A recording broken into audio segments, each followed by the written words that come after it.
करावं ही या ठिकाणी या शिबिराची फार महत्त्वाची थीम आहे। आणि म्हणून समाजामध्ये कष्ट करण्याची तयारी ठेवा।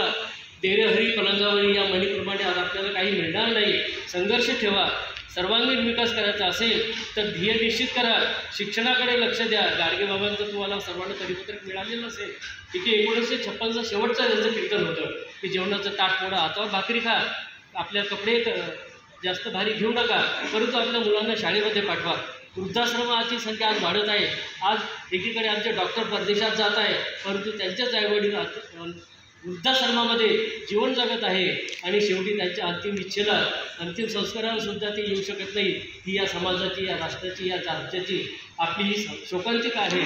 आपण ते व्हॉट्सअपवर ऐकतो, सोडून देतो आणि आपल्या आईवडिलांना आज आपण कसं सन्मानाने जीवन जगायला पाहिजे हे आपण शिकलं पाहिजे।